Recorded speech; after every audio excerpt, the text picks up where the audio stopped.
Hello students, I am your new teacher. मैं आज आपको क्लास 3 का balloon man the balloon man unit 5 की पोएम समझाऊंगी। ठीक है। बैलून मैन क्या होता है? फोटो में दिख रहा है ना। बैलून मैन होता है गुब्बारे बेचने वाला आदमी। पर पहले हम इस पोएम को करने से पहले क्या करेंगे बच्चों? हम इसके वर्ड मीनिंग करेंगे, डिफिकल्ट वर्ड्स। सभी बच्चे ध्यान से वीडियो को देखें, ठीक है। मार्केट, मार्केट का मतलब क्या होता है? बाजार। बैलून, गुब्बारा, बैलून गुब्बारा। बंच, गुच्छा। स्क्वायर, वर्ग, जिसकी चारों जो भुजाएं होती है बराबर होती है। मैथ्स में बताया ना आपको। होल्ड, पकड़, पकड़ या पकड़ना। थिंक, सोचना। लंच, दोपहर का भोजन।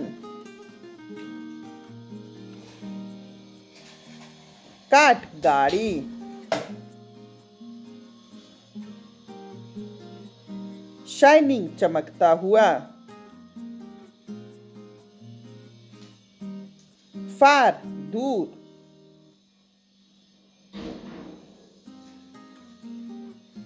टाइड, बंधे या बंधना। स्ट्रिंग, डोरी।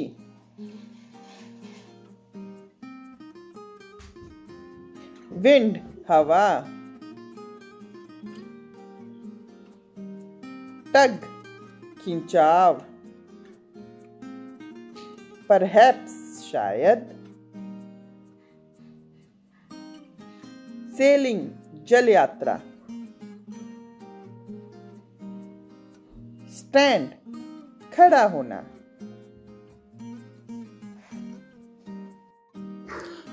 So let's start the poem now.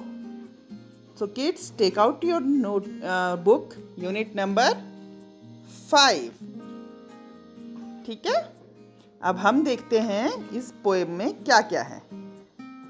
The balloon man, गुब्बारे बेचने वाला आदमी। आपने देखा है ना कई बार, जब आपके भी गांव में, शहर में, जहाँ भी आप रहते हो, तो गुब्बारे लेके या हम मेले में जाते हैं तो आता है ना, एक आदमी होता है, उसके पास सारे बलून्स होते हैं, जो बलून्स बेचता है, तो हम उसे कहते हैं द बलून मैन, गुब्बारे बेचने वाला आदमी।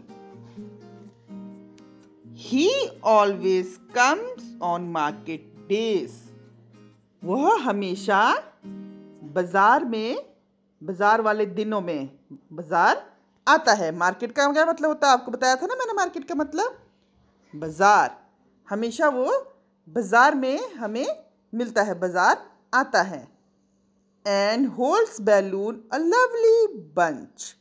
और क्या पकड़ के रखता है? बलून्स को। होल्ड का मतलब क्या होता है? पकड़ना। ये देखो, बलून मैन ने बलून्स को होल्ड किया है ना। लवली बंच, लवली का मतलब क्या होता है? बहुत प्यारा, बहुत ही प्यारा गुच्छा। किसका गुच्छा? गुब्बारों का गुच्छा।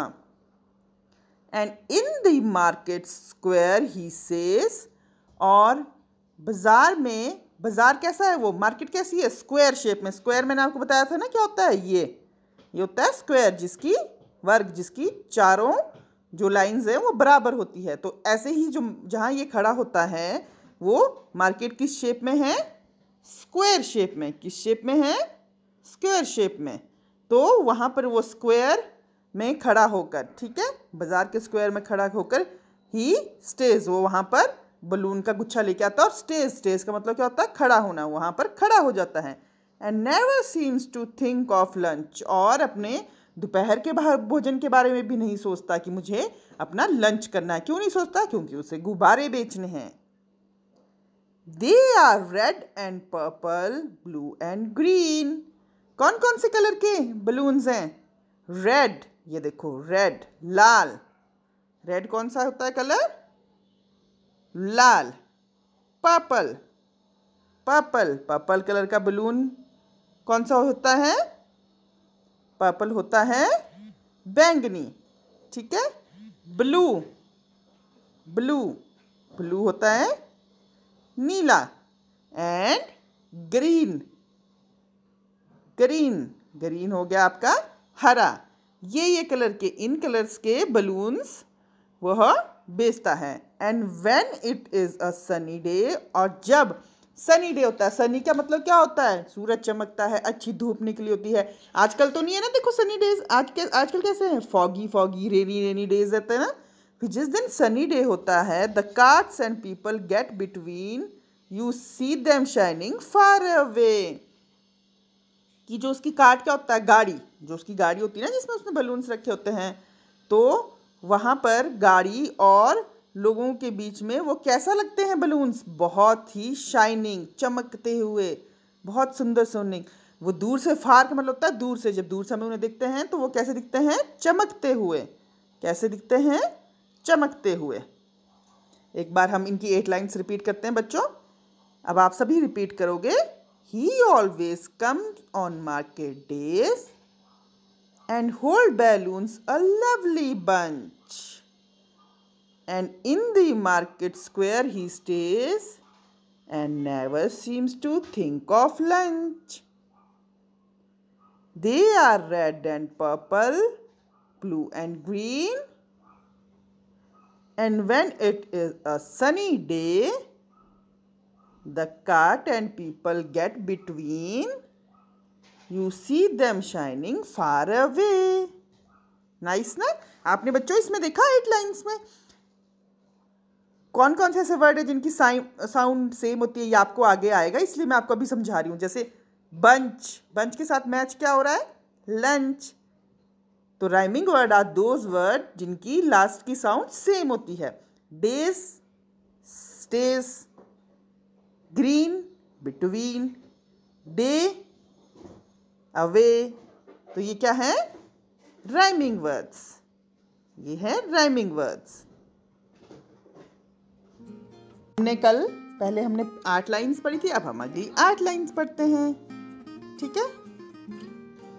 And some are big and some are small and tied together with a string. फिर वो कह रहा है कि, फिर इसमें पोएम में बता रहे हैं कि जो बलून्स हैं, कुछ बलून्स बहुत बिग है, बड़े, और कुछ बलून्स बहुत छोटे हैं। देखो ये पर्पल वाला छोटा है ना, और इन सबको किससे बांधा है उसने, एक स्ट्रिंग से, धागे से। ये देखो बलून्स को एक स्ट्रिंग, ये होता है धागा, धागे से बांधा है। टाइड का मतलब होता है बांधना। And if there is a wind at all, they tug and tug like anything.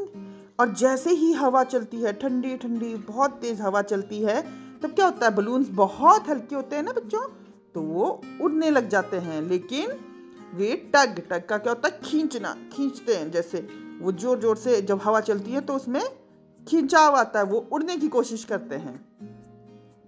Someday perhaps he let them go and we shall see them sailing high. कभी ऐसा दिन भी आएगा जब शायद बलून वाला उन सबको छोड़ देगा, बलून्स को उड़ने के लिए। जब हम उन्हें छोड़ते हैं तो देखा ना अपने बलून्स कैसे हवा में उड़ जाते हैं। And we shall see them sailing high, तब हम उन्हें क्या देखेंगे, बहुत ऊंचा उड़ते हुए। हाई, सेलिंग हाई, बहुत ऊंचा उड़ते हुए। And stand and watch them from below, और नीचे से हम उनको जब देख रहे हैं, खड़े होकर देख रहे होंगे। They would look pretty in the sky, वो हमें आसमान में उड़ते हुए बहुत सुंदर लगेंगे। देखना आपने कभी, जब आपके पास बहुत सा बंच होगा ना बलून्स का, आपने उन्हें छोड़ना हवा में, तब देखना आप वो कैसे हवा में कैसे करेंगे, कैसे सुंदर लगेंगे हमें स्काई में सारे उड़ते हुए। So kids, this is your poem, The Balloon Man. सभी बच्चों को अच्छी लगी और समझ आई? तो एक बार हम इसकी रीडिंग करें बच्चों, पूरी पोएम की। चलो करते हैं। The Balloon Man. He always comes on market days and hold balloons a lovely bunch. And in the market square he stays and never seems to think of lunch. They are red and purple, blue and green. And when it is a sunny day, the carts and people get between. You see them shining far away.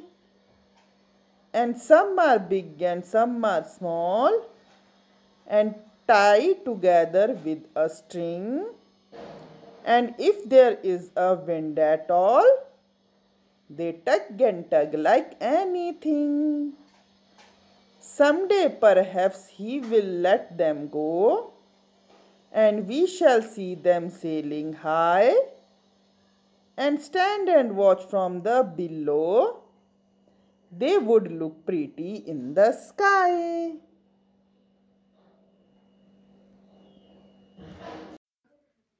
Now coming to the question answer. First question is, where does the balloon man stand? जो balloon man था वो कहाँ खड़ा होता था?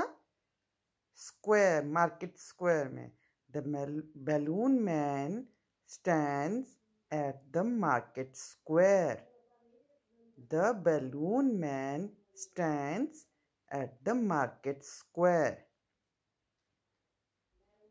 Question number 2. What happened to the balloons when there is a wind? जब बहुत हवा चलती है तो balloons को क्या हो जाता है? When there is a wind, the balloons tug a lot of times. वो बहुत जोर से हाथ से खींचकर उड़ने की कोशिश करते हैं balloons, है ना? जो बहुत ज़्यादा हवा होती है. When there is a wind, the balloons tug a lot of times. Question number 3. What does the child like to see the balloons man do? क्या चाहता है बच्चा कि balloon man क्या करे? The child likes to see that someday the balloon man will let go of all the balloons in the sky. कि किसी दिन जो balloon man था वो सारे गुब्बारों को हवा में उड़ने दे, छोड़ दे हाथ से और वो हवा में उड़े और वो उसे नीचे से देखे, है ना?